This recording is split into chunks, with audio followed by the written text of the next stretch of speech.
todo mundo fala, não, você tem que começar pelo violão. violão. Esse som acústico, eu quero a guitarra com distorção. Baixei a discografia dele por algum motivo. Em algum desses blogs aí eu vi, vendeu a alma pro diabo. A pedagogia dos drives mostra que você consegue, com as suas pregas vocais saudáveis, reproduzir um som que determinado artista usou porque ele tem uma patologia.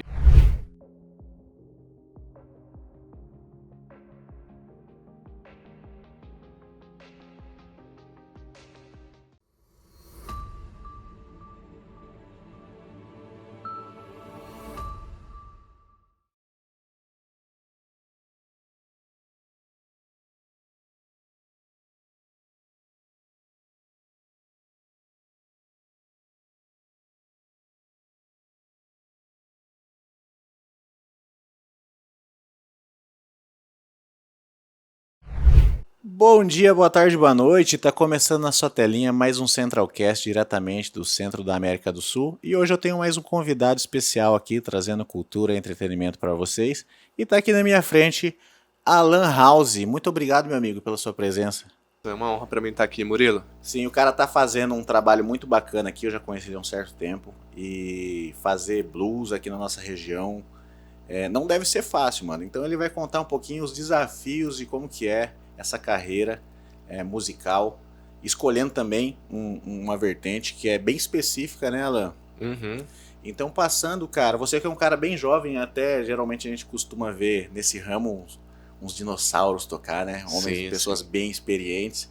E aqui em Cuiabá eu acho interessante que a gente vê bastante cara jovem como você, né, cara, fazendo um blues, né, cara? Sim, é verdade. Tem uma renovação geracional do blues bem interessante, né? Sim. Não só em Cuiabá, Mato Grosso, mas pelo que eu vejo assim de Brasil através da internet e também em outros estados, cara. Isso é muito bacana. É uma renovação, né, cara? Bem interessante, né?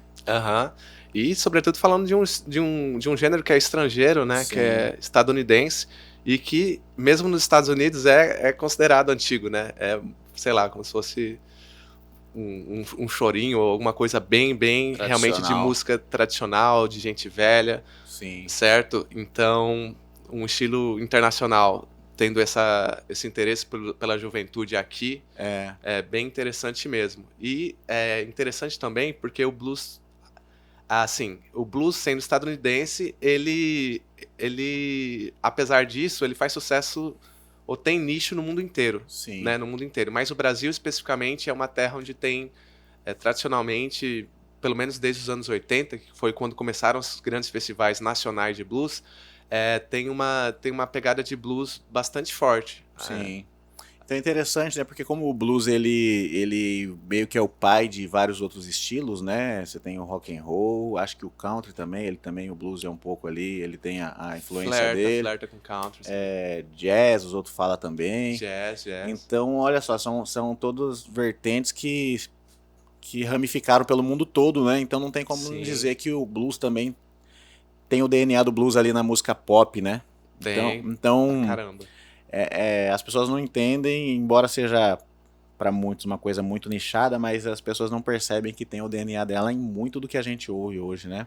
Exatamente. É um pouco como...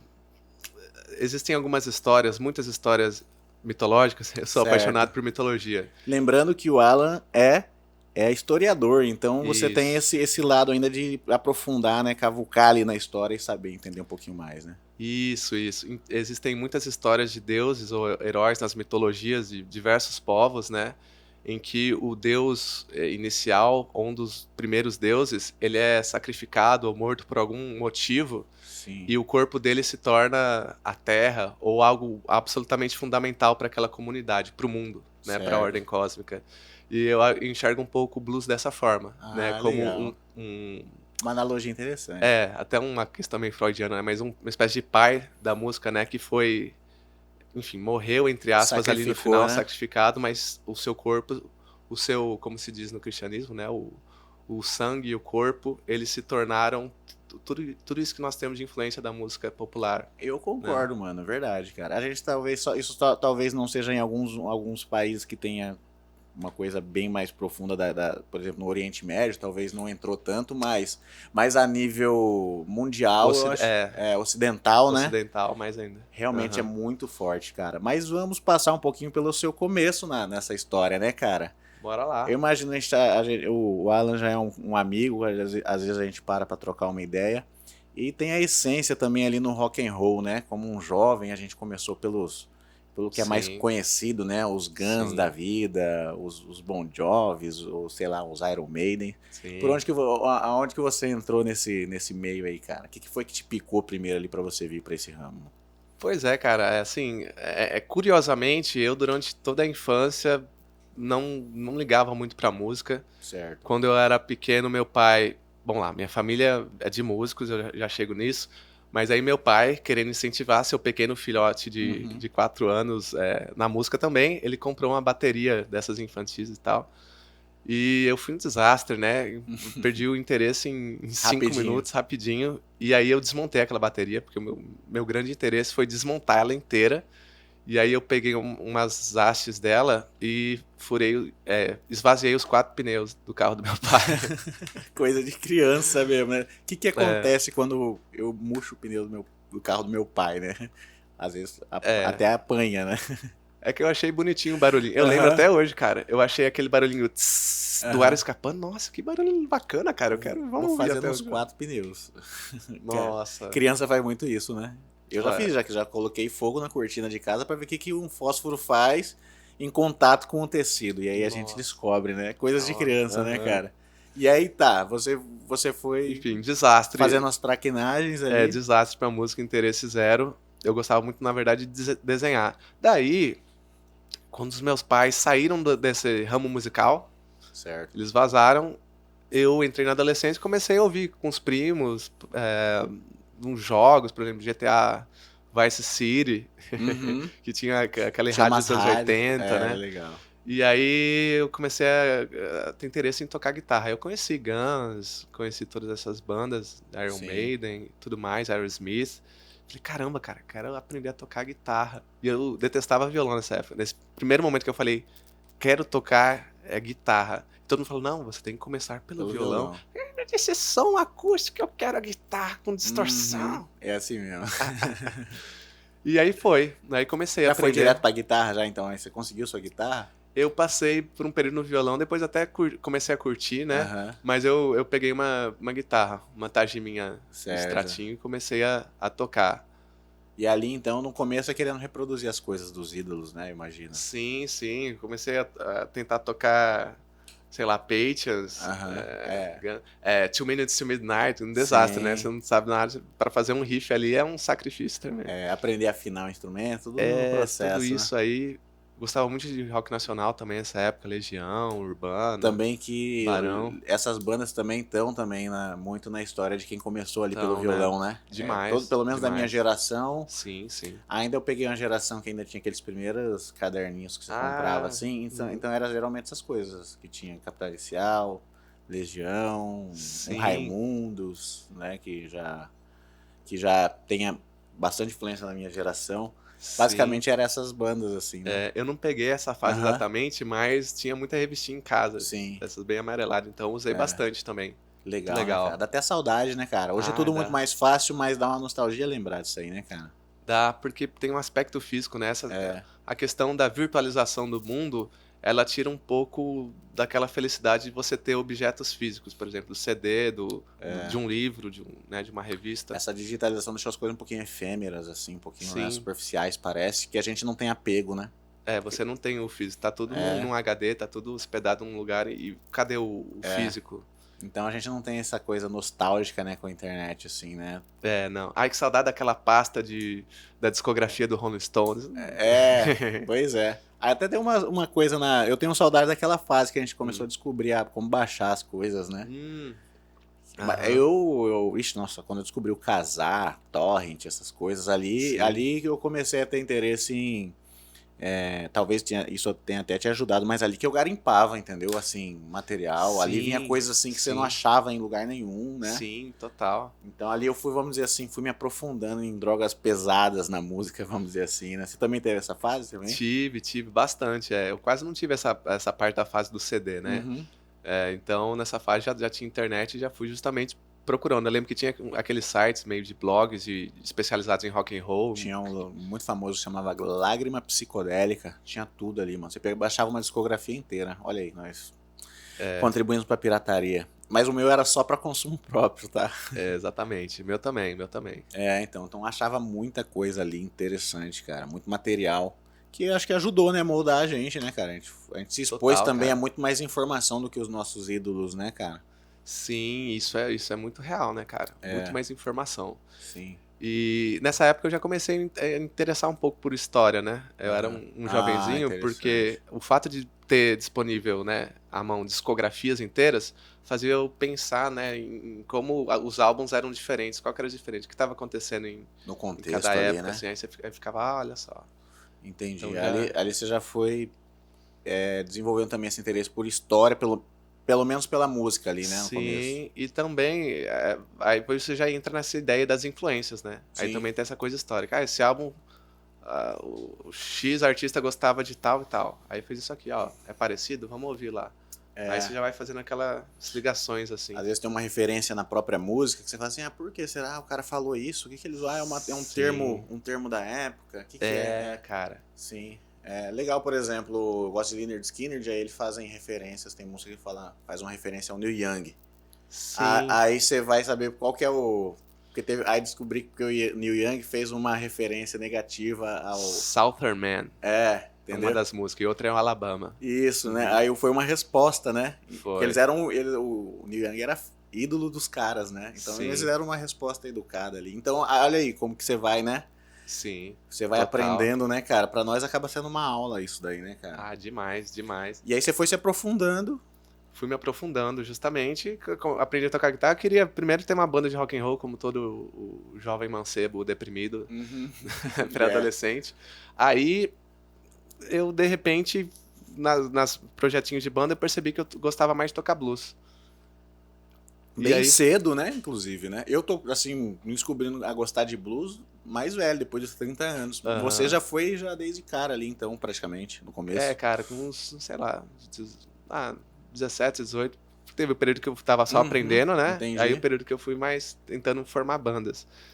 E aí, sim, eu percebi que era mais fácil pra mim tocar blues, sabe? Que era divertido, que soava de uma maneira mais confortável do que tentar tocar. Porque eu também tinha meus objetivos, né? Eu quero tocar Carry On do Angra, quero aprender aqueles, mas enfim, nunca tive disciplina para aprender as digitações, nível, né? Eu também. Eu admiro e fica só na admiração, porque certas coisas, né, a gente não tem essa aspiração, eu quero tocar igual que Loureiro. Não, tá bom, eu vou fazer isso daqui que me agrada. E então, cara, eu acho legal você bem cedo já se despertar pro blues, né? E é uma coisa mais minimalista, né, cara?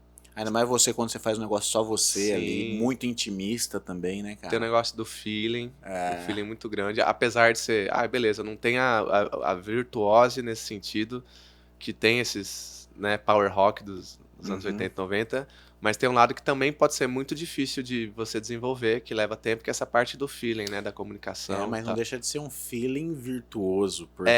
a virtuosidade do feeling, né? Do feeling, sim. Porque o blues, ele tem suas pausas, tem seus momentos, até a respiração, né? Tem. Porque o blues, ele é muito intimista, né? Sim. Então ele tem essa coisa que tem que ter feeling, né, cara? Porque você tá muito próximo, né, cara? Se não tiver feeling, não rola. Não rola blues, né, cara? Às vezes eu vejo músicos de outros estilos, né? Metaleiros, se arriscar a fazer blues assim, e fica uma coisa muito sem espírito, né, cara? Muito mecânica, muito técnica, né? E blues não tem jeito, é a alma, né, cara? Sim, tem um vídeo do Fernando Noronha, não sei se você conhece, é um guitarrista, acho que catarinense de blues. Não conheço. Mas ele é sulista. E, inclusive, eu não vou fazer merchandising, mas enfim, é um cara que eu admiro muito, cara. Ele tem uma pegada bem Steve Ray Vaughan, assim.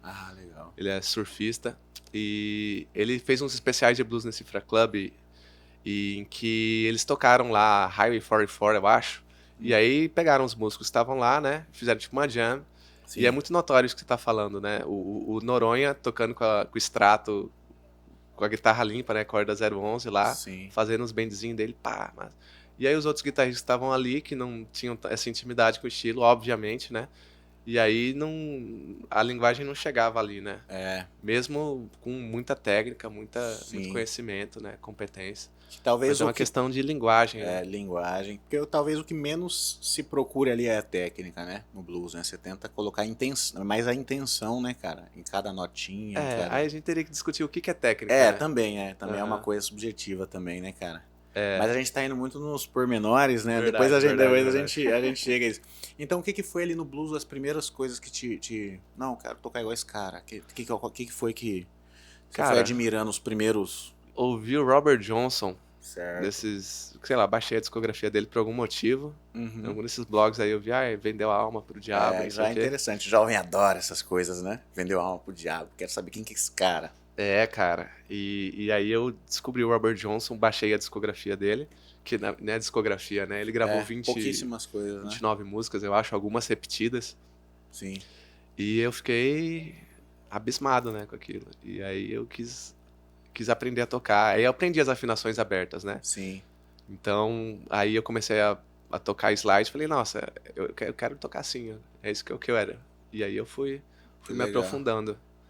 E ali, até no seu jeito de cantar também, você foi pegando esse jeito? Peguei. Eu tive algumas boas influências do Robert. Do Robert eu acho que eu tenho influência um pouquinho do falsetinho, né? Que era característico, chamado yodel. Galera que canta, que é você passar da voz de peito pro falsete, né? De vez em quando o Robert e ele vai brincando um pouco com isso. Uma técnica que vem bastante, acho, da Irlanda, né? Que usa Holanda. Tem canto tirolês lá. Que acaba também, são todas coisas que os americanos também pegaram e colocaram um pouquinho na música também, né? Sim, porque teve inclusive imigrantes, né? Nossa, como que é rico, né, cara? Se você for parar pra ver, né? É riquíssimo, cara. Inclusive, é outro papo, mas o blues também, as influências africanas e árabes do blues também. Olha só, são né, super cara? especuladas aí. Incrível isso. E aí, Robert Johnson. B.B. King, cara. King. A parte do vibrato ali, a parte de impostação. Que voz que o cara tem, né? Pô, nós guitarristas se fala muito do lado guitarrístico, né? Mas se você for para ver a potência que aquele homem tem no peito, assim, falando, né? Sim. Se você vê ele no palco, ele não tá fazendo esforço nenhum, assim, ele... True is Gone, assim, é a coisa mais linda, cara. Cara, lindo demais, lindo demais. E teve um álbum que teve influência bastante em mim, foi o From the Cradle, que também é bem popular, assim. Sim. É de um branco, né? De um branco, né? Eu tô misturando. De um branco, o Eric Clapton, de 94, eu acho. Mas ele trouxe muitos covers ali de blues dos anos 50, 40. E que ele tem um growling, né? Que a gente chama em técnica vocal. E nesse meio tempo, nos últimos 3, 4 anos, eu tenho estudado muita técnica vocal e drive, né? Pra ver essa questão aí da interpretação da voz do blues. Tenho até deixado um pouco essa questão da técnica da guitarra. Entendi. Eu não me importo tanto com isso hoje em dia. Penso mais realmente na interpretação e da relação da guitarra com a minha voz. E aí tem essa técnica chamada growling, geralmente, que o Eric Clapton, a partir dos anos 90, sobretudo, começa a usar bastante. O Johnny Winter usava. A Elsa Soares usava muito também. Legal, cara. Que é a mobilização das pregas vestibulares. Que nós temos as pregas vocais, né? Certo. Que a gente emite o som a partir delas. E em cima tem umas membraninhas molinhas que elas, se mobilizadas, quando passa o ar ali, elas trepidam. E aí você tem isso que a gente chama de growling. Alguns bluseiros usam bastante isso, que é sem som, com a prega vocal desligada, entendi. E com ela ligada entendi. Que esse som... Meio que com uma espécie de drive, assim, né? É um drive, supraglótico. Grosseiramente falando, né? Isso, mas caramba, como que você se aprofundou, inclusive, pra entender essa questão da técnica vocal, né, cara? Sim, cara, tenho estudado bastante, e detalhe, maravilhoso. Que muitos desses aí desenvolveram isso de uma maneira empírica, né? Totalmente empírica, totalmente antropológica. E aí eu acho que teve gente aí no meio desse caminho que foi estudando né? Sim, cara. Nos últimos 30 anos, nos últimos 20 anos, essa área aí de ciências da voz, com câmeras, com tecnologia, eles aprimoraram muito essa parte de como que se produz os sons vocais, até desmistificando algumas coisas, né? Porque antigamente, na época que eu comecei a tocar guitarra e querer, né, ter banda, eu acompanhando mais pela internet, né, porque não tinha acesso a professor, se falava muito que o canto lírico é a base, se quer aprender a cantar, tem que cantar só por ali, né? Canto lírico. E hoje em dia você já não tem mais essa...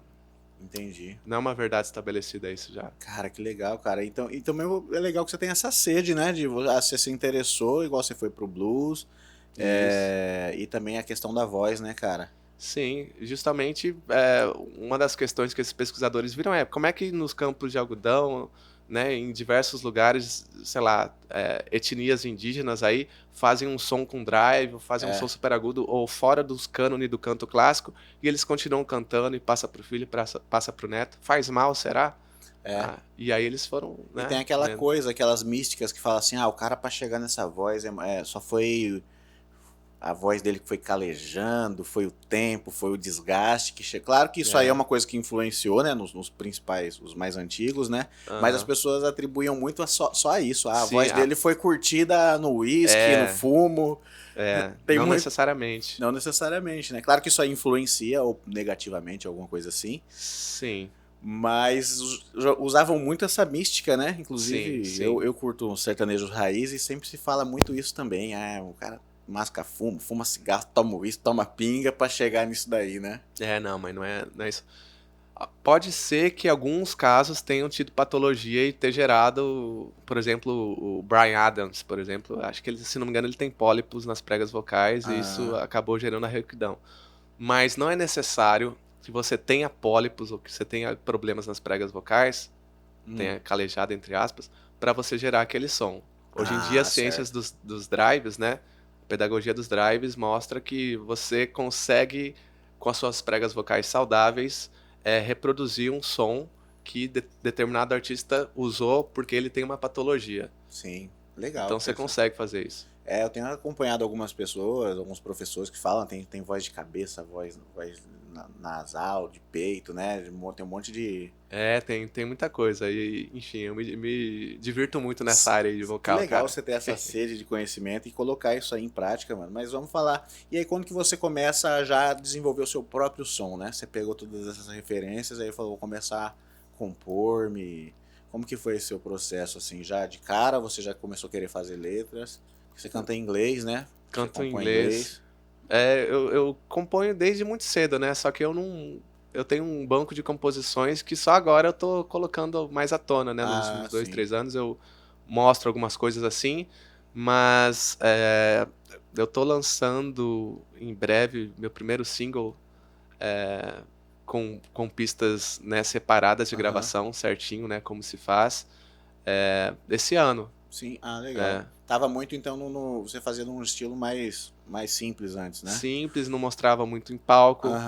Agora eu acho que é a hora. Eu acho que legal. depois dessa primeira que vai sair... Inclusive tem um material audiovisual que você lançou recentemente, né? Tem um Mississippi, né? Fala um pouquinho desse material pra gente. O Cerrado em Blues. Um pocket show que a gente fez no final do ano passado. Foi bem legal a produção, hein, cara? Foi fantástica. Foi fantástico. Como foi desenvolver esse processo? Como você chegou ali? Foi em conjunto? Foi da sua cabeça mesmo? Não, a gente sentou e conversou. Quem, né? Eu, Mississippi Júnior, a gente tem um trabalho desde 2018. Vamos dar crédito aqui, gaitista, né? Gaitista, super gaitista. E até ano passado, enfim, nós pensamos em fazer um material. Porque a gente tava uns 4 anos, né, com o duo. Certo. E não tinha um material de qualidade e tal feito.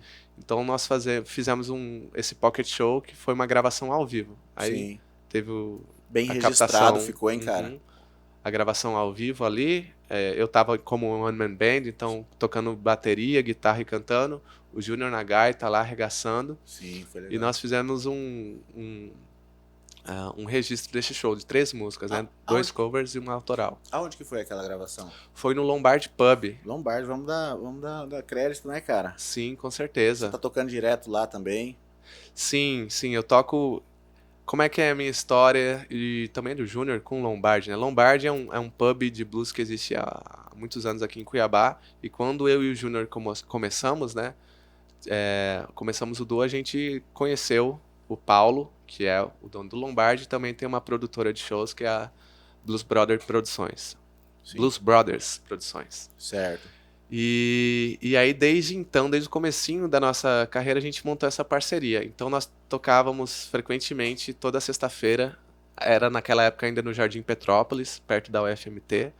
Aí, depois da pandemia, foi para a Avenida do CPA, onde está lá até hoje. Aonde que é ali mesmo? É próximo a Mergulho Fitness, Tucanos Bar ali, Sim, perto sim. do viaduto. Bem localizado, facinho de chegar lá. Facinho, facinho. A gente tem que falar desses lugares que dá espaço pra gente, né, cara? Sim, é muito total. importante. Cara. Tem que dar essa moral muito importante. Você, às vezes, tem muitos talentos aí que não tem um espaço, né? Aqui a gente não tem, Cuiabá não tem muita coisa assim. Então, esses lugares, pra mim, eu vejo como um oásis no deserto, assim, quando eu acho um espaço desse. Exatamente. Jardim Suspensos da Babilônia. É verdade. Aí eu gosto que ele sempre tem uma referência boa, histórica. E aí você tá lá, então, direto, todo sábado? Isso, eu estava... Geralmente era uma vez por semana, aí eu passei, desde o final do ano passado, fazendo sexta e sábado direto lá, fazendo covers de... Até dias de rock, assim, fiz cover a Elvis Presley, ao Chuck Berry, alguns artistas assim, e também o Arroz com Feijão do Blues, né? A partir desse mês, eu tô fazendo agora todo sábado. Então, todo sábado tem Alan House, One Man Band, eu como homem de uma banda só.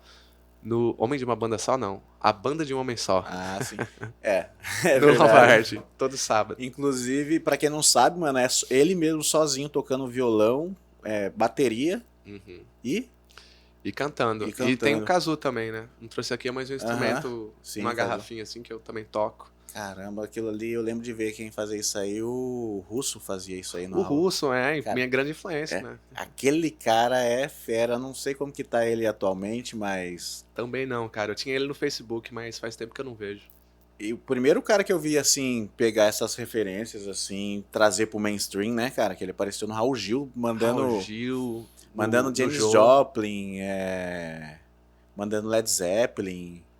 Maravilhoso. Eu lembro que ele tinha uma coletânea só com esses clássicos. Ele tem uma voz incrível, né, cara? É uma voz que eu estudo técnica vocal pra ter a voz parecida naquela vibe que ele faz. Aquilo ali é o que, mais ou menos, você com esse conhecimento? O que você acha que ele faz ali? Cara, o Russo, ele tem uma voz muito aguda, com uma extensão bem aguda, e ele tem drives vocais com preponderância de sibilância. O que é isso?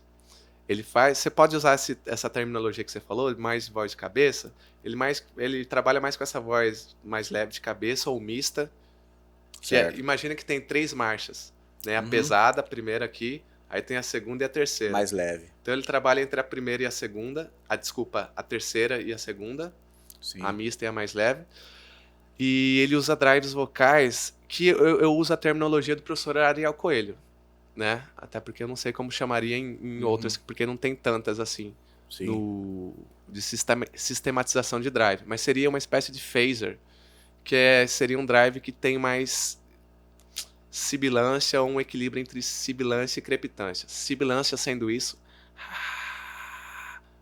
escapa mais voz, escapa mais ar pela voz dele nos agudos, e crepitância é uns estalinhos no som, tipo certo. Então isso misturado com a voz mesmo cantada gera aquele timbre meio Janis Joplin, né? Meio Axl Rose, meio AC/DC. Eu nem consigo reproduzir aqui, porque inclusive pela manhã a voz está mais estamos gravando de manhã ainda. aqui, pessoal, num sábado também, ainda possivelmente afetados por uma sexta-feira dormindo tarde, alguma coisa assim, né? Com certeza. Então, olha só, pessoal, olha como que é técnico, né, esse lance, né? Eu acho que esses caras desenvolveram daquela maneira que eu falei, né, empírica, né? Foram se desenvolvendo, se achando, né? Se achando. E aí eu fico imaginando o trabalho dos especialistas para conseguir destrinchar e entender tudo isso, né, cara? Que legal. Sim. Como que a informação hoje ajuda bastante, né, cara? Total. Olha só quantos detalhezinhos que você teve que descrever, né? Pra falar de um cara que simplesmente fez aquilo no feeling dele, né, cara? Exatamente, isso é muito louco. É muito louco, mano. Eu acho isso muito legal, cara. Aí você falou AC/DC, A voz do Axl Rose. Tem um cara que eu acho incrível, o cara do Nazareth. Sim, o Dan, né? Ele morreu, né? Morreu recentemente, cara. Voz era não, quase extremo se você parar pra ver na época que era, fim dos anos 60 pro 70, aquilo ali era extremo até, né, cara? Sim, total. Hoje em dia virou uma coisa comum, porque o heavy metal veio, né, levando isso aí a outros níveis, mas se você for parar pra ver a nível de época, né, eu acho que devia até incomodar muita gente no começo, né, cara? Ah, com certeza. Tenho certeza que sim. Você vê um AC/DC também, né, cara? Que legal, cara. Você quer mandar um sonzinho pra gente aí? Já vamos botar essa voz aí pra esquentar e você achar que já deu uma aquecidinha. Mostrar um pouquinho do seu som, cara. Qual que é essa música que você vai mandar, mano? Essa é Blues Before Sunrise, do Elmer James. Eu não conheço, mas vamos lá.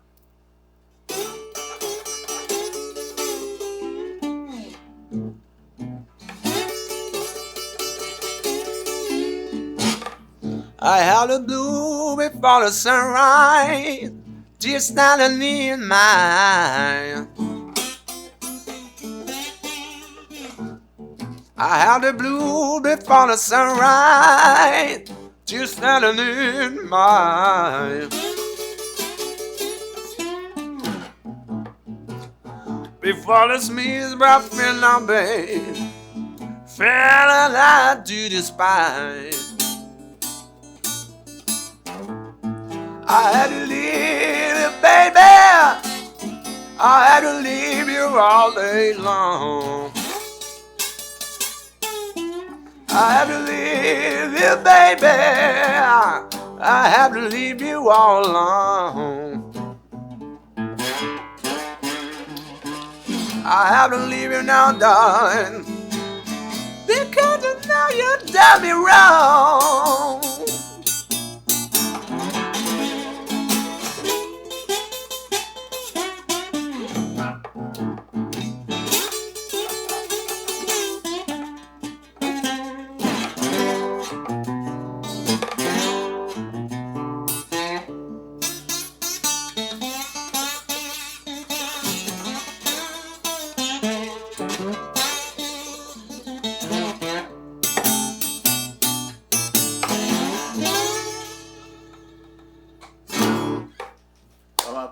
Pessoal, cara, obrigado, valeu. Foi uma viagem, assim, parece que eu nem tava no Brasil agora, parece que eu dei uma passada lá pelos States lá, mano, que massa. Pô, esse obrigado, daí, mano.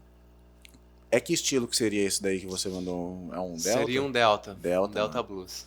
Vamos falar um pouquinho mais ou menos só para entender a origem da expressão Delta Blues, porque né, da região do Delta do Mississippi, né? Sim, Delta do Mississippi. Então, o blues, ele tem alguns estilos regionais, né? Ele surgiu no sul dos Estados Unidos, mas ele geralmente é dividido por região, né? O mais comum, o mais famosão, assim, inclusive até como origem do blues, embora isso não seja exatamente certo, é o do Mississippi. É o do estado do Mississippi, né? Entendi. E no estado do Mississippi, na região noroeste, que é a do delta do rio Mississippi, com um riozinho menor que é o Yazoo.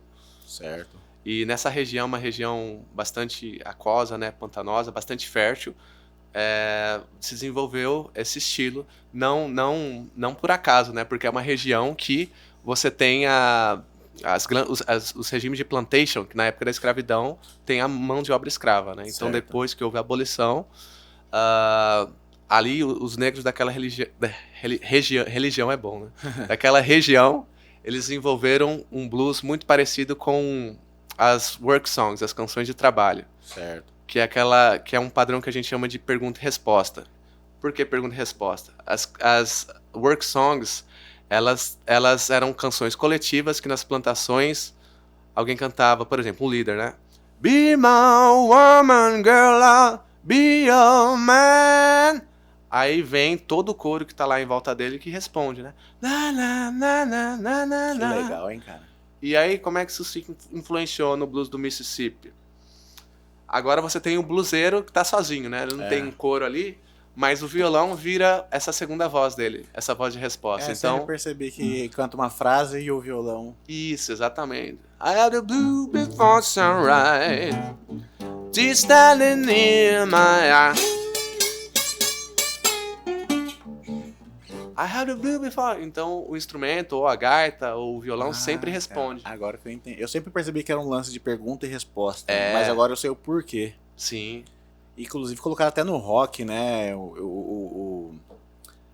Eu via o Jimi Hendrix, ele fazia um pouco desse estilo, né? Ele segurava uma base mais simples enquanto ele cantava, e nos intervalos ali ele colocava. Você vê a influência, né, cara? Total. Você gosta de Jimi Hendrix, mano? Pra caralho. Uma outra influência que o Jimmy pega do blues é imitar o que ele faz na guitarra com a voz, né? Simultaneamente.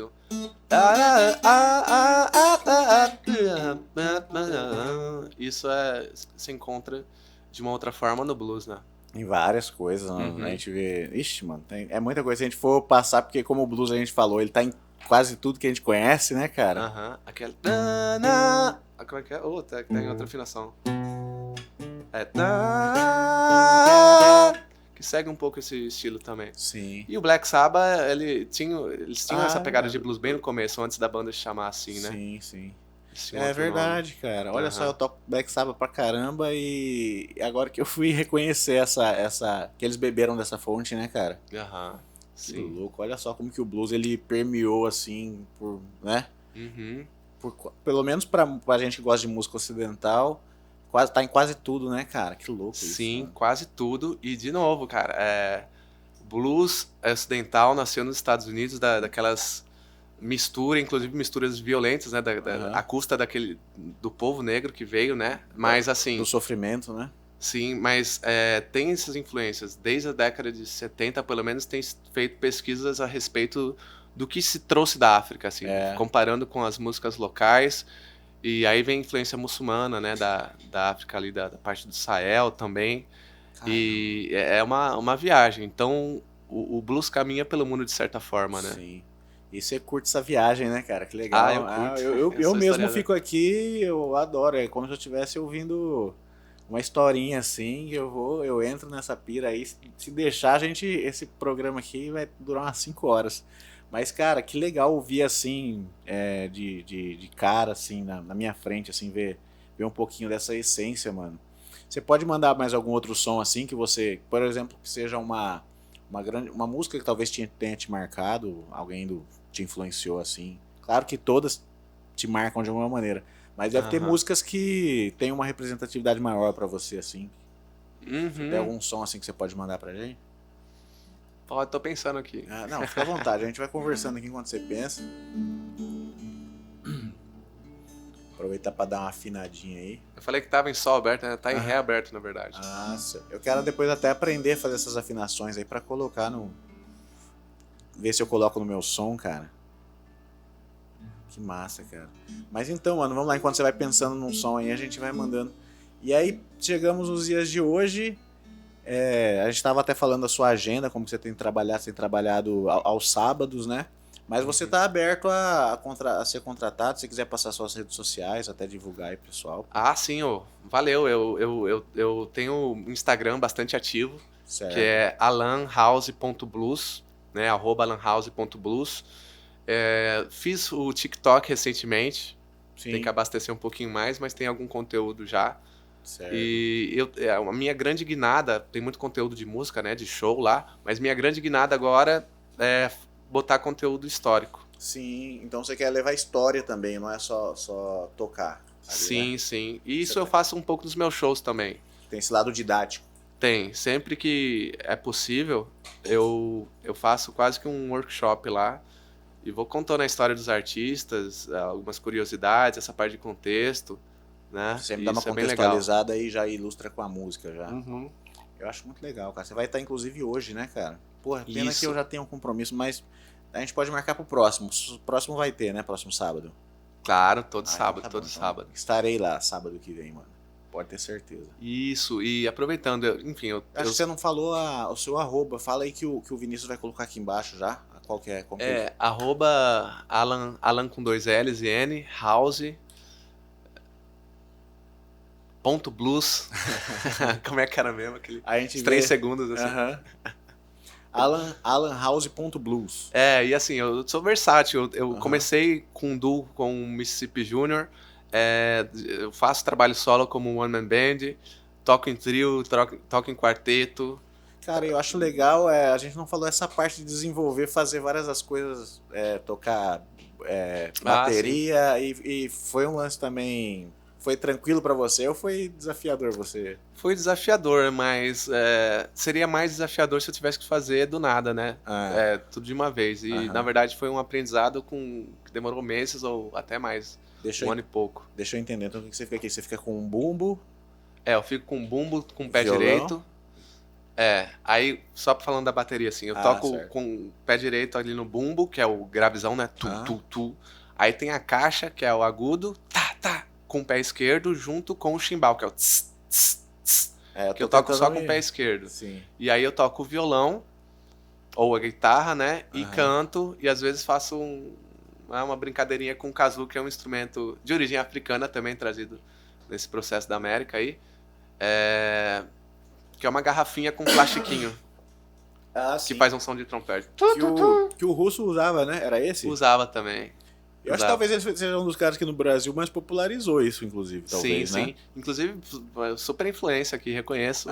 Sim. Minha influência com o russo. Ele fazia com uma desenvoltura também, né, cara? Cara, é um showman total, né, cara? Ave Maria. E assim, em todas as músicas, nenhuma também ele tocava simples. Ele trazia pra atmosfera dele, pro estilo dele. Sim, e ele incrementava, né? Pegada dele no violão, cara, o jeito que ele emendava as músicas, assim. Às vezes violão de 12 cordas, essas coisas. Isso é uma marca. Ele tinha um violão de double neck, que é 2 braços, e, cara, aquilo é muita ostentação. Era muita ostentação, né? O estilo, né? E o style do cara também, o cabeleira. Aquelas botas anos 70 com um saltão grandão, calça boca de sino. Parecia que ele tinha saído de uma máquina do tempo e, né? Falou, vou mostrar pra vocês aqui, cara. Que legal, cara. Pô, a gente tem que ver como que tá esse cara. Esse cara devia vir um dia aqui pra Cuiabá tocar, mano. Nossa. Vou pesquisar a respeito. Tomara que ele esteja ativo, tomara que ele esteja bem, né, cara? Russo, queremos você aqui. Vai que um dia, né? Exatamente, Russo. Você tava falando do Mississippi. Eu vejo o Mississippi também, além de trabalhar com você. Eu vejo ele com vários outros artistas. É um cara que nós queremos ele aqui também. Depois faz a ponte pra nós aí. Claro. Então, já quanto tempo de parceria aí, cara? Desde 2018, desde fevereiro de 2018. A gente já tava numa banda antes, né? Um trio chamado Stone Flower com o Mr. Hasner, Robson Hasner. Eu conheço esse nome, mas eu tenho que ver. Ele tocava no Engenho de Dentro com o Roger Allen. Acho que sim, acho que eu sei quem que é. E aí, enfim, a gente montou o duo e nós ficamos com o duo com um casamento monogâmico até, sei lá, meio do ano passado. Certo. Aí a gente... Eu estava em processo de mudança também. Você saiu daqui de Cuiabá uma época, né? Saí, fui para Três Lagoas. Aí, enfim... Aí a gente agora tá numa relação aberta, poliamorosa. Legal. E é isso, tamo... Diversa, Legal, cara. A gente toca junto, né, eventualmente. Nesse single que eu falei, que eu mencionei, né, que vai ser o meu primeiro feito, o Júnior participou também. Legal. Tá com a harmônica lá, incendiária. Massa. E a gente segue. Então foram 18, 19, 20, 21, 22, 23, 5 anos, né? E mais e ali segue. Eu sempre gosto de perguntar pro pessoal aqui como que foi o processo. Para todo mundo foi difícil ali durante pandemia, isolamento. Isso aí no lado profissional afetou? Como que foi passar por isso daí, cara, pra vocês? Afetou total, né? Afetou total. Aproveitou pra, sei lá, se reinventar, aprender mais coisas, se desenvolver? Bom, acho que eu compus coisas, né? Compus algumas coisas nesse período, mas... Né, já chegou a fazer live, essas coisas ou não? Teve uma live que a gente fez pro Espio Festival, volume 2. É de blues ou de música em geral? Foi de música mato-grossense aqui. Legal. Foi de música mato-grossense, foi bem legal, envolveu, né, vários artistas aqui da cena toda. Sim. E a gente teve a honra de participar, inclusive, a gente só tocou autoral foi uma livezinha, né, de 50 minutos. Certo. Nós só tocamos autoral. E foi nesse processo da pandemia, justamente, que eu falei, não, agora eu vou fazer isso. E eu assisti todas as outras lives dos artistas tocando autoral. Então isso me incentivou bastante. Ver toda essa cena, esse festival organizando artistas autorais e tocando, me incentivou a também querer fazer música autoral e expor elas pro mundo. E então, a partir dali que você começou a virar a chavinha e querer trazer à tona as coisas que você tinha guardado ali. Isso. E esse ano tem essa que vai sair provavelmente em julho, talvez. Certo. Mas não vai ser a única. Tem pelo menos mais uma. Tem alguma que você pode mandar? Eu sei que tem talvez um segredo aí, alguma coisa que você tá guardando pra soltar, mas tem alguma autoral que você já pode tocar pra gente aí, pra apresentar uma palhinha? Acho que eu posso só um pedacinho. Sim, mano, pode mandar Só a introduçãozinha. Só um spoiler pra deixar o pessoal curioso, né? Ó, tem influência de blues, mas não é um blues. Vamos lá.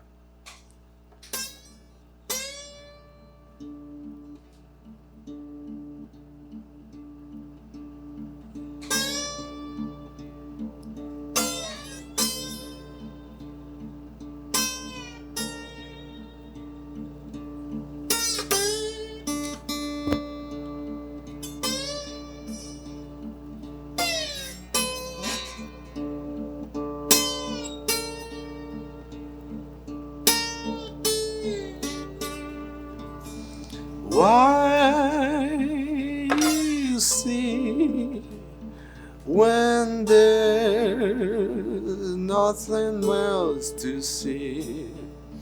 Why you cry when there's no reason to smile? But people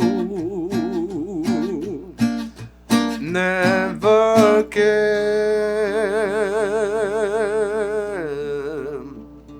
and people are the same.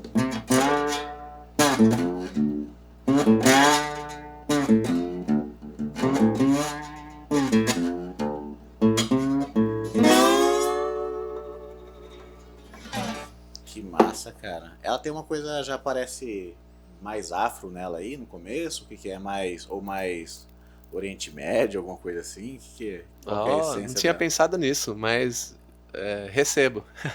Tem alguma coisa? É porque a gente acaba que tem uma hora que você nem sabe da onde tá vindo, né, as coisas, né? Você só vai fazendo, né, cara?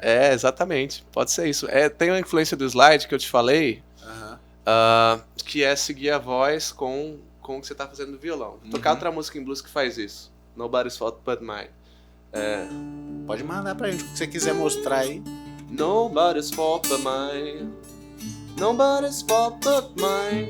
If I don't read my soul be lost. Nobody's fault but mine.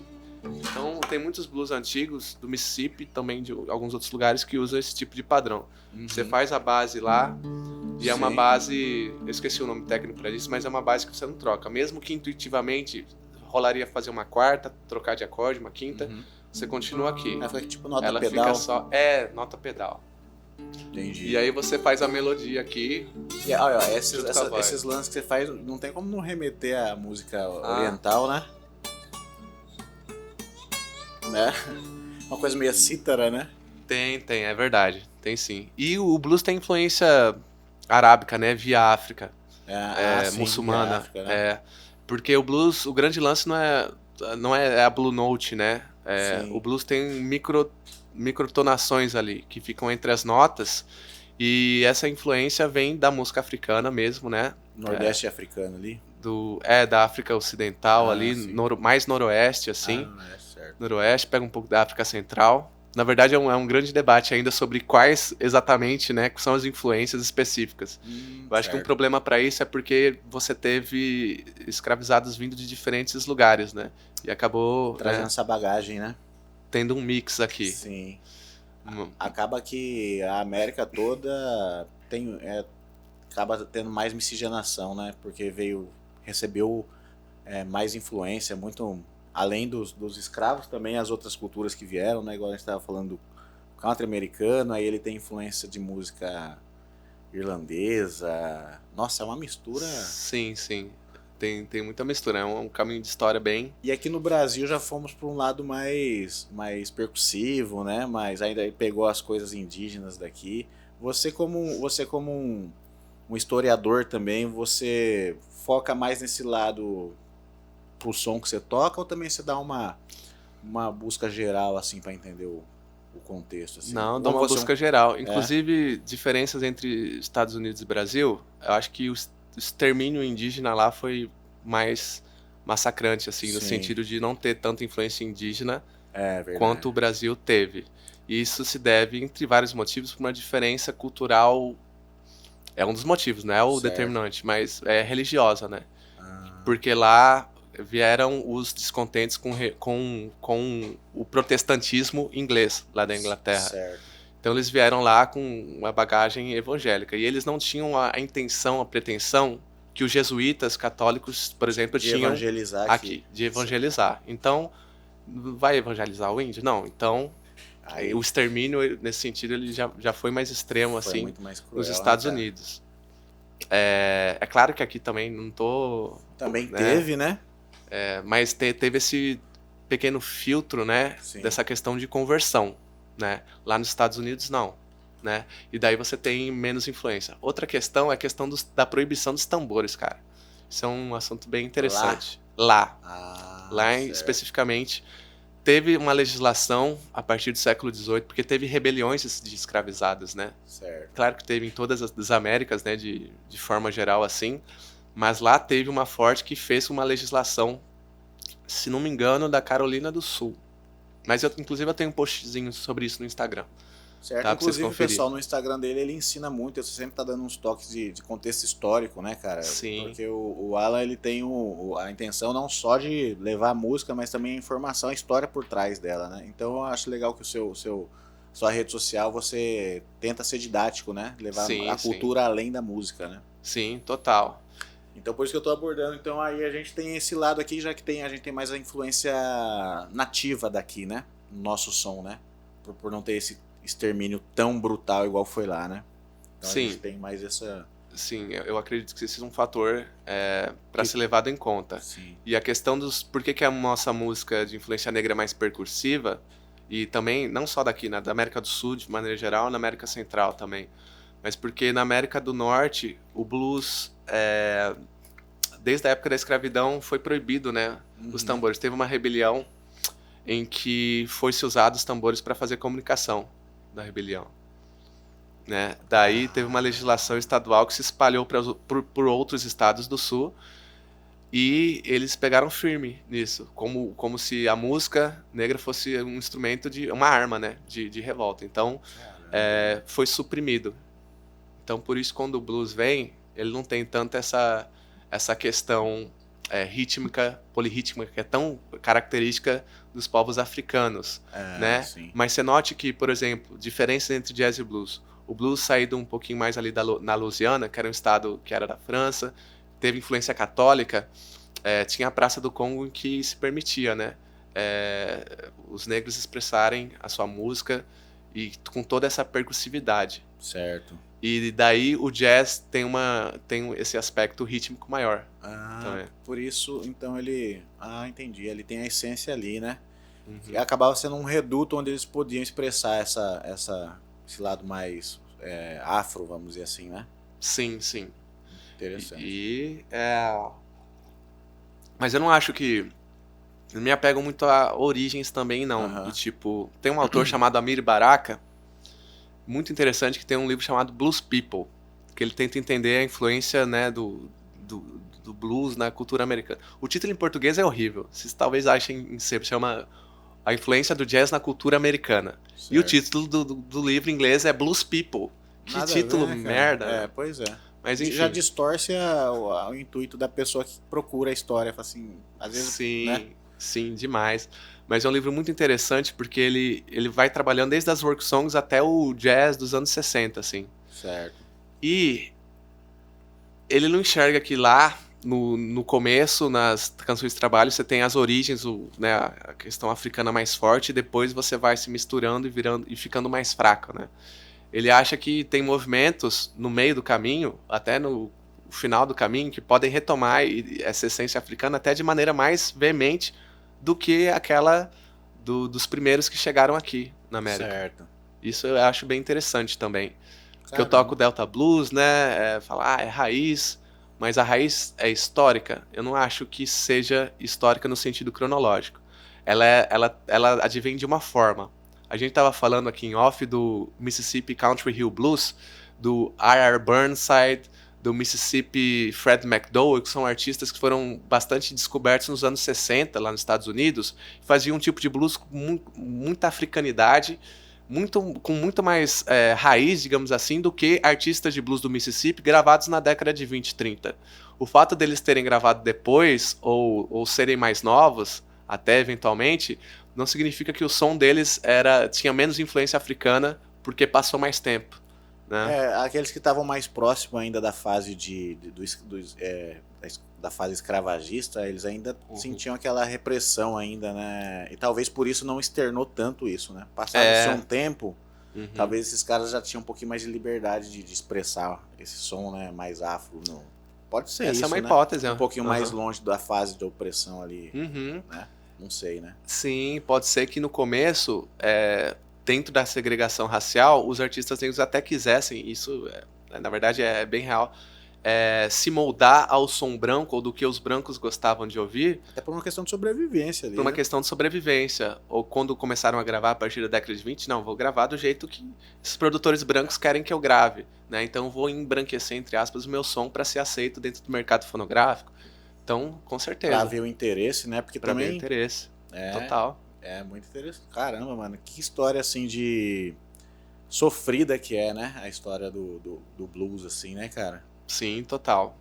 Você vê que eles tinham que se inventar sempre com opressão dos sons, da africanidade deles. Sim, cara. E é por isso que eu trago muito quando eu posto essa bandeira, né, de entender esse contexto histórico, Sim. Porque eu acho que o blues é um pouco mal interpretado, às vezes. Sim, eu acho que às vezes ele é até marginalizado, cara.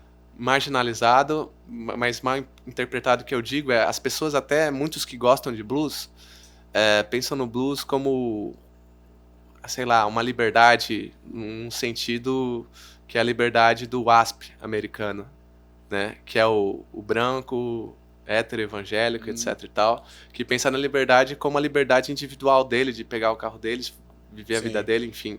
É um tipo de liberdade... E tem uma coisa que eu vejo... que não é a liberdade que os negros estavam querendo, né? E tem uma parada que os outros só remetem também, acho que talvez seja uma coisa mais de nível de Brasil, que é só pro lado que teve um blues aí mais mainstream, que trouxe mais aquele lado boêmio. Teve essa fase boêmia do blues, né? Boemia, liberdade, rebeldia. E as pessoas acham que blues é só você falar assim, bebedeira, também ela me largou, também que tem tem essa vertente mais moderna, né?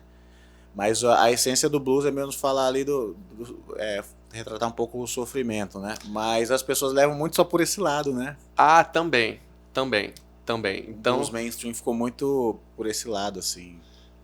Por um lado tem esse lance de que é importante resgatar o significado original do contexto, né, para aquelas pessoas que a liberdade, só para complementar, era muito mais básica do que esse lance de rebeldia, viver a vida, né, pegar uma moto e andar pela América do Sul. Eles queriam uma liberdade mais básica de não viver num puta de um sistema de segregado. Igualdade, né? De serem enxergados pela sociedade. Né? Então, uma liberdade muito mais básica. Então, de certa forma, isso para mim é uma romantização do blues. Não sei se tem como escapar muito disso, mas é uma romantização posterior do blues, né? E você estava falando de falar que o blues é só sofrimento, né? É verdade, o blues não é só sofrimento. Que é outro tema. Só mudam, assim, porque antes era um sofrimento mesmo, assim, da questão existencial, da opressão. E aí depois aí depois ficou uma coisa também muito boêmia, que também é um sofrimento, né? Que se retratou muito, né? E é o que os outros mais conhecem. Talvez o blues que fala de cerveja, de um bar, que é o que talvez seja um romantizado mainstream, sei lá, assim, que os outros falavam muito do blues num bar, o cara tocando, uma garrafa de uísque perto. Isso aí foi muito disseminado, talvez, na nossa cultura aqui. Talvez através dos filmes, não sei. Sim, pode ser. O blues fala dos ups and downs, né? Dos altos e baixos. Então pode ter blues muito alegre, eufórico. Sim. Blues mediano e uns blues bem deprê.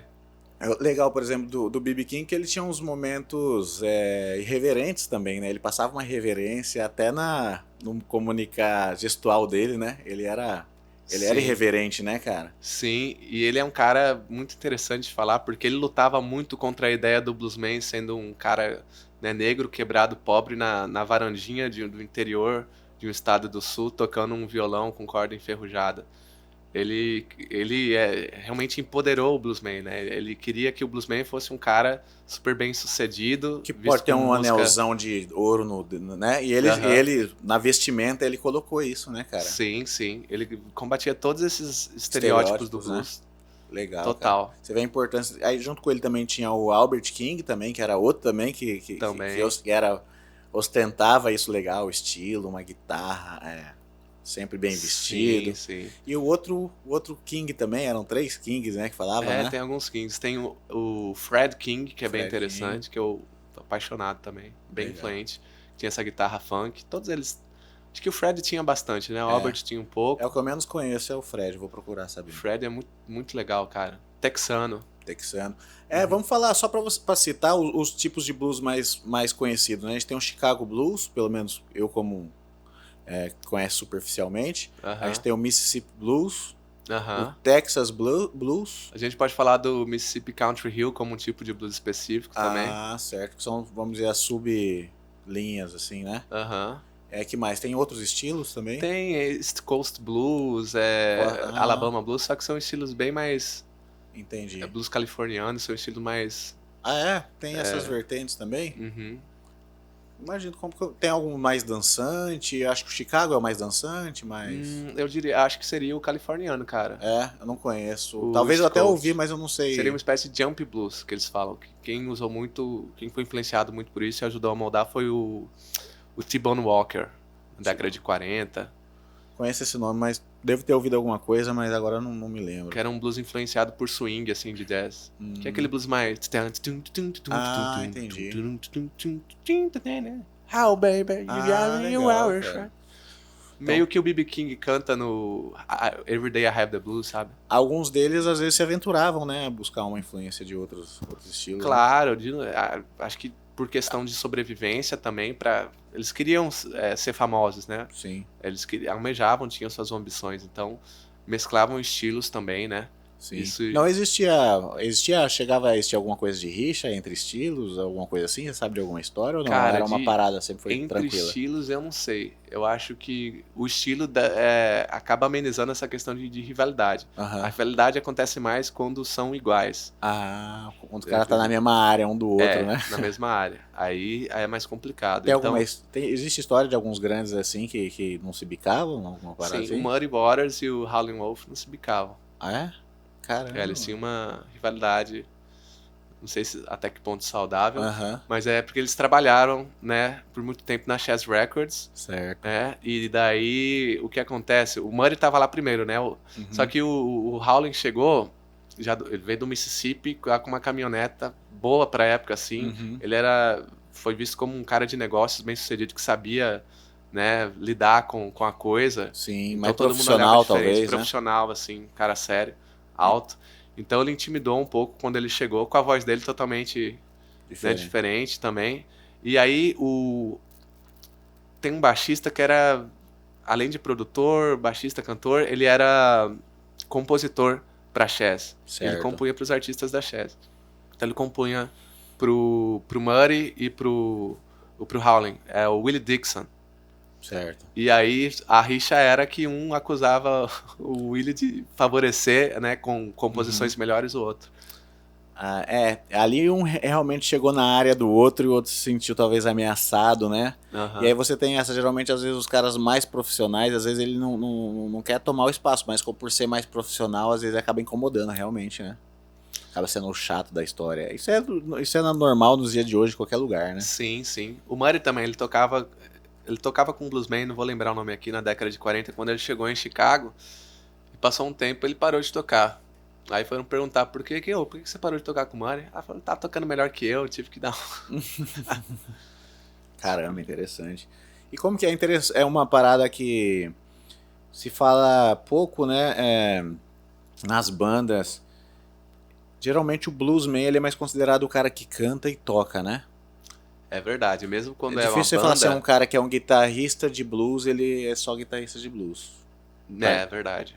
Tá entendendo? Totalmente Então, verdade. então é um lance difícil, né, cara? Não é todo mundo que ser bluesman, cantar e tocar não é fácil, né? Eu ouvi até esses dias uma ideia bem provocativa, que era de que o blues, ele é meio aristocrático nesse sentido, enquanto o jazz é democrático.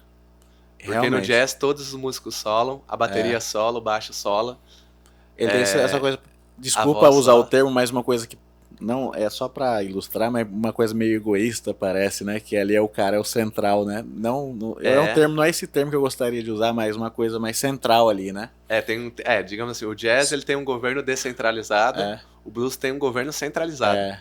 centralizador, que é a figura Tanto que eu do acho que se bluesman. fala muito pouco das bandas, né, cara? E sempre teve bandas muito feras, bandas do B.B. King com metais. Sim, do É, Muddy. eu acho legal do B.B. King, por exemplo, o baixo, que sempre dá um balanço legal, faz uma cama perfeita pra ele. Sim, E se fala muito pouco, né? É esse lance que eu falo, assim, na questão do conjunto, muito importante, a gente sabe, por total. tocar, né? Mas se falou muito pouco, né? Porque geralmente aquela figura central ali, ela tomava conta, né? Sim, tomava conta, no sentido musical, né, no É, sentido artístico. sim. Acaba que o bluesman, o líder da banda é esse cara. É. Então a bateria não pode aparecer muito, o baterista começa a fazer só joga um negócio, né? Por acaso surgiu alguma coisa nesse tempo aí, né? De alguém que. Alguma banda que usou mais, que era um pouquinho mais democrática? Tem alguma parada assim, será? Cara, Acho que já foi indo mais. Já começou a virar mais rock and roll, né? Quando fazia isso, né? Talvez, não sei. eu acho que sim, ou alguma coisa mais pro jazz, não sei. É, entendi. E aí tá. E aí a influência no rock and roll. O que tem de registro assim? Quem que você acha que foi os primeiros a fazer o blues rock, assim? Quem que são os caras, assim? Cara, Do... blues rock, a gente pensa já na invasão britânica, né? Hum, Ou nem invasão, mas essas bandas britânicas dos anos 60 que fizeram blues, né? que beberam da fonte. Com a Entende? guitarra muito mais, com aparelhagem muito mais alta. Isso Certo. é uma coisa que o Murray, já vi ele falar assim, em entrevista, que quando ele começou a fazer turnês pra Europa, primeiro que eles queriam que ele tocasse violão, sabe? Então ele foi lá com a guitarra, todo mundo, nossa, muito legal, mas você pode pegar o violão e tocar um delta aí? Que louco, mano. E segundo, que quando ele Eles tocava queriam com uma parada mais guitarra, raiz, né? Vamos dizer assim. e quando eles tocavam guitarra, eles viram lá que as bandas de rock britânicas tocavam com um volume muito mais alto e ensurdecedor. E eles não estavam acostumados com isso. Aí também teve que aumentar. Ah, certo. Aham. Então foi uma coisa que veio de fora pra dentro, assim, vamos dizer assim. Primeiro os britânicos que começaram a usar, a ponto depois os americanos também colocar isso, né? Cara. Por exemplo, eu não sei onde que se enquadra o Buddy Guy. O Buddy Guy, eu acho que ele é um blues rock, né? Não é? Não, eu não sei. Eu colocaria ele como blues, mas ele tem uma influência, por exemplo, do Jimi Hendrix É, muito grande, né? é. Muito grande, muito versátil. E apesar da guitarra dele ser, assim, Também é uma coisa meio funkeada, ele coloca. funkeada também, muito, muito versátil ali. Muito, tem um sarro ali, né? Aham. Mas o vocal dele é totalmente de blues, né? É, verdade. Não sei, pode até ter algumas características fora do estilo, mas você tem que ver o quebra-cabeça ali, né? E É, a voz dele puxa muito pro blues. verdade. Os instrumentos também não tem essa Aham. parada do baixo aparecer mais. É É tudo verdade. muito ali. A essência blues é total ali, você percebe, né? Talvez seja o. Mas talvez ele seja o que, né? Foi pegando umas coisinhas aqui. Mas é interessante o que você falou. Eu sempre falo isso da invasão britânica, dessa valorização do blues lá na Inglaterra, como é interessante. Esse é só mais um dos casos em que o blues é valorizado primeiro Fora. lá fora, né, para o mercado americano se interessar. Muitos artistas cresceram por esse meio, né? Muitos bluesmen iam pra lá porque eu acho que os ingleses apreciavam isso de uma maneira. E o blues, eu acho que talvez ali nos Estados Unidos ainda estava muito fadado ao talvez o underground, né? Assim, né? O underground musical, né? Nos bares só. Uhum. E na Europa os caras eram mais valorizados. Sim, Aí tocar em recebia festival. essa aprovação, aí depois o cara voltava, né? Sim, total, cara, total. Isso aconteceu muito, né? Até a questão da luta pelos direitos civis, a Primeira e a Segunda Guerra tiveram um papel importante dos soldados negros que foram obrigados, né, a lutar, sim. E aí eles encontraram europeus. E lá eles eram condecorados, né, a galera ouvia jazz já, pelo menos na parte da Segunda Guerra Mundial, né? Sim. E aí falaram, nossa, que massa, e eles tiveram uma interação tão legal assim com os europeus, porque eles tratavam os negros lá na Europa como pessoas normais, né? Como seria o certo. Então eles sentiram a diferença que era, como eles eram tratados nos Estados Unidos de lá, entendeu? Certo. E isso ajudou a se valorizar, se sentiam mais valorizados, aumentar, né? O movimento. Legal, Mesma coisa com a música britânica. Certo. Né? E essas viagens que eles faziam para lá. Acabava esse intercâmbio, foi muito benéfico, né? Benéfico demais. Em vários sentidos, né? Eu acho, não tenho certeza dessa informação, mas eu lembro de um documentário do Mick Jagger, quando os Stones vieram em Chicago e conhecer a Chess Records e tal. Se não me engano, encontraram, sei lá, os caras, o Muddy pintando parede, assim, e aí ele chegou, oi, você é o Muddy Waters? Eu sou o Muddy Waters. Tipo, assim, o cara que era uma lenda pra eles, né? Aham. E ele simplesão lá. Simplesão. Tá ligado? Verdade. Então você vê a diferença, né, cara? É muita diferença cultural, mas que bom, né, cara? Que lá eles foram recebidos e ganharam o crédito devido, né, cara? Sim, sim. E aí nos anos 60 aconteceu essa grande virada, né? Porque aí a música negra, ela foi indo para outras direções. Uhum. O rock branco sugou né, essas influências do blues e acabou que hoje nós temos, na minha impressão pelo menos, essa ideia do blues como pai do rock, mas muito capitaneado por brancos, né? Sim.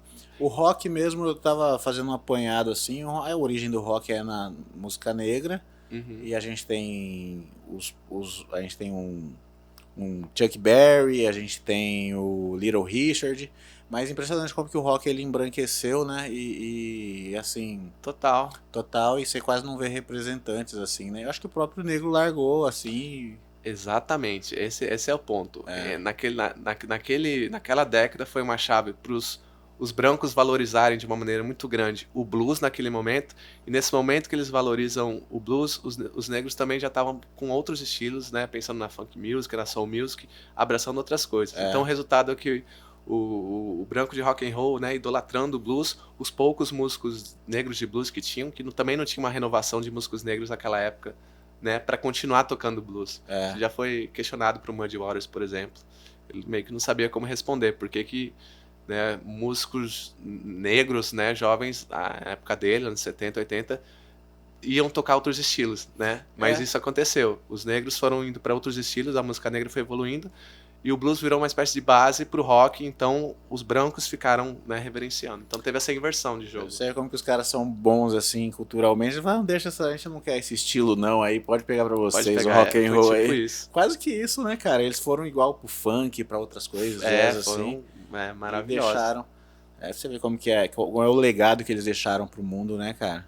E ainda tem, ainda nos dias de hoje, a gente vê ainda muitas lutas aí, né? A gente tem aqui dois caras aqui que representam essa luta e até hoje deveria já estar superado, não precisaria mais, mas até hoje permeia, né? Tudo que a gente conhece hoje tem a influência afro, né?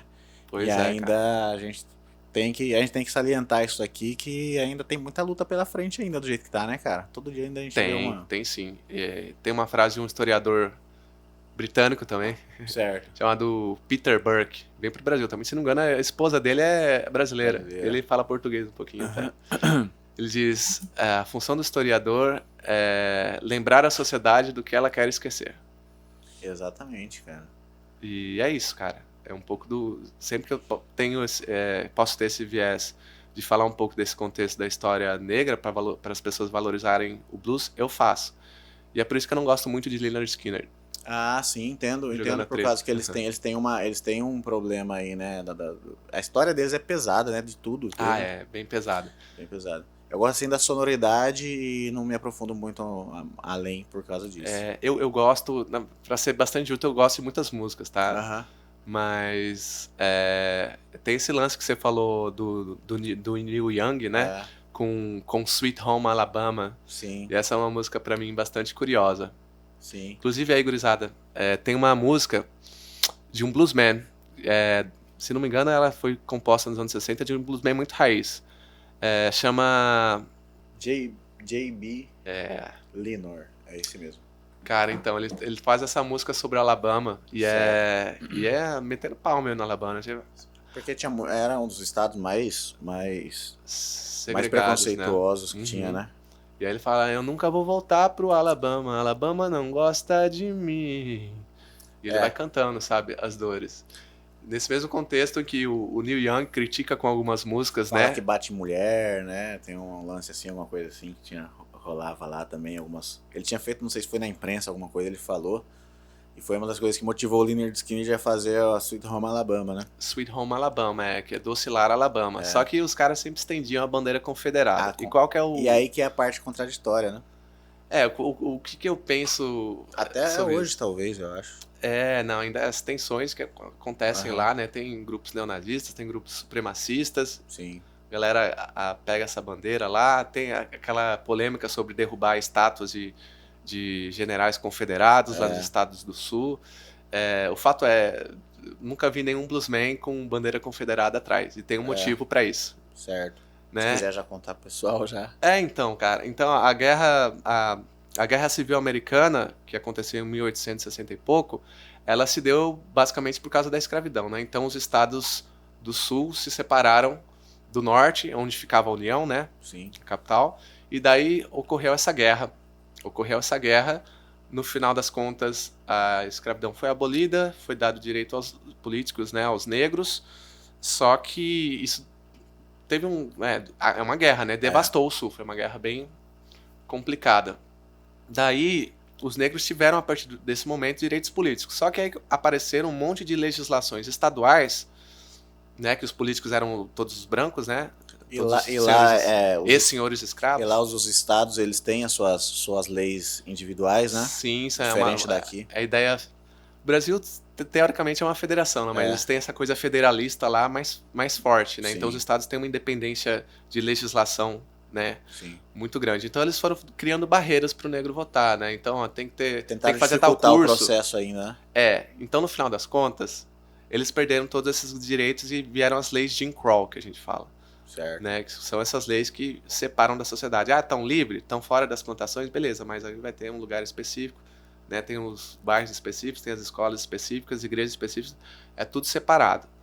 E aí surgiram os grupos, né, tipo o Ku Klux Klan e outros grupos que, né, terroristas e praticavam diversas violências. Mas o meu ponto essa ideia da bandeira confederada, no final do século XIX, meio que surgiu o tal do mito, um mito da causa perdida. Certo. Então, toda essa ideia em volta da bandeira confederada, de um sul paradisíaco, que antes da escravidão, antes da Guerra Civil era maravilhoso, era incrível, ele surge nos Estados Unidos de uma maneira mais nacional. Então, mesmo as pessoas do norte, né, que não eram desses estados do sul, elas começam a partilhar essa ideologia, assim, de que nos tempos antigos eram melhor. Até por causa da industrialização, né, modernização que estava tendo naquela época muito acelerada. Então tem esse apego das pessoas ao passado, só que era esse passado levemente escravista, né? Sim. Daí apareceu aquele filme, A Birth of a Nation, do comecinho do século XX, acho que 1915, por aí, que é um filme que basicamente endossa que o Sul, com os cavaleiros da Ku Klux Klan, né, realmente deviam voltar para aquela época, né? Que os valores daquela época eram melhores, porque os Cavaleiros da Ku Klux Klan nesse filme, que é um filme bem famoso, né? Eles vão salvar, eu não me lembro exatamente que região do sul, mas eles são os caras que salvam o sul de negros que são vistos no filme como delinquentes, né? Que nem que eram negros, né? Eram artistas pintados e tal, porque o racismo era grande a ponto de não ter atores negros, né? No cinema. Então era o blackface, o ator branco se pintava todo. Então foi um filme que colocou pela primeira vez aquela cruz pegando fogo da Ku Klux Klan, né?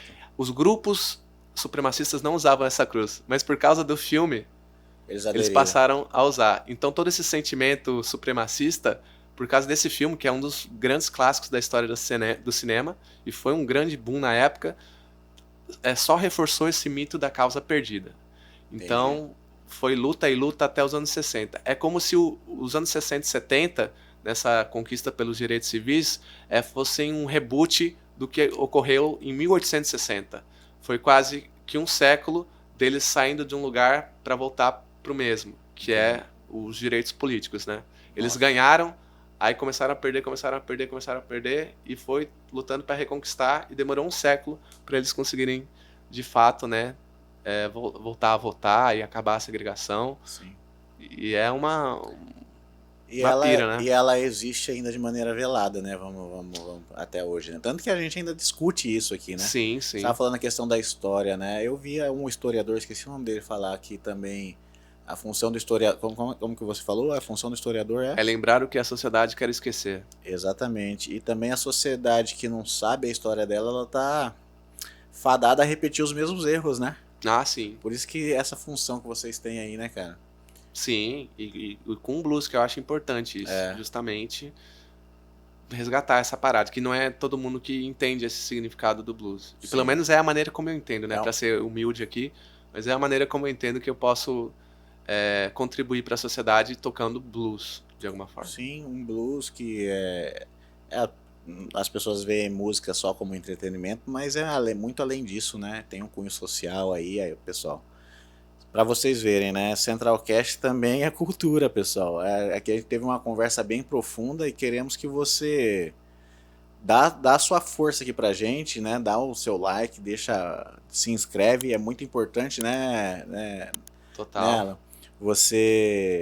A gente precisa, para você não é nenhum esforço, é só fazer isso daqui, a gente precisa para sobreviver esse espaço e dar espaço para pessoas aqui como o Alan aqui trazer cultura. Olha só, uma história muito rica. Além da música a gente foi aqui, né, cara?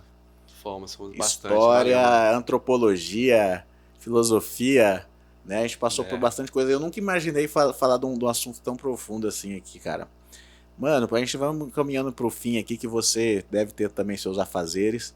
Você queria mandar algum som seu aí, de alguma influência, alguém que você admira, pra gente finalizar esse programa, mano? Se você quiser também antes mandar um recado pro pessoal, fazer suas considerações aí sobre história, sobre o momento que a gente vive, que ainda é de luta, né? Pela questão dos direitos aí, que estão tentando o tempo todo cercear, né? Sim. Bom, em primeiro lugar, queria te agradecer, meu cara. Adorei essa conversa aqui. Valeu, mano. Fico muito feliz de estar aqui. Podendo Obrigado, conversar, mano. Tocar o som. Sim, isso aí nosso intuito é esse, cara. Levar informação com qualidade, né? Sim, entretenimento, informação com qualidade. A gente tá nessa batalha aqui, mano. E eu também queria dizer que sigam minhas redes sociais, lá principalmente no Instagram, alanhouse.blues. Né? E, além de saber os locais de show, etc e tal, tô sempre trazendo essas questões de história. E bom, eu agradeço a todo mundo aí pela força. O blues é um movimento aqui nichado, né? Mas que eu encontrei muito apoio de lugares inesperados. Sim. Assim. Então, aproveita a menção aí ao Paulo Cato, né? Do Lombardi Pub, da Blues Brothers Produções, por sempre impulsionar o blues aqui no estado de Mato Grosso. Que legal, cara. Parabéns, né, por impulsionar. Inclusive, a gente pode até um dia ver para trazer aqui, né, contar um pouquinho essa história, né, cara? Total, ele tem muita história, hein? Então, vamos fazer essa ponte, então. Você faz para nós lá? Faço. Legal, então. Obrigado, pessoal. Agora o Alan vai mandar algum som aqui, né, pra gente finalizar com chave de ouro. Vou mandar uma do Muddy Waters. Essa aqui acho que provavelmente a música mais famosa dele, chama I Got My Mojo Working. Vai lá.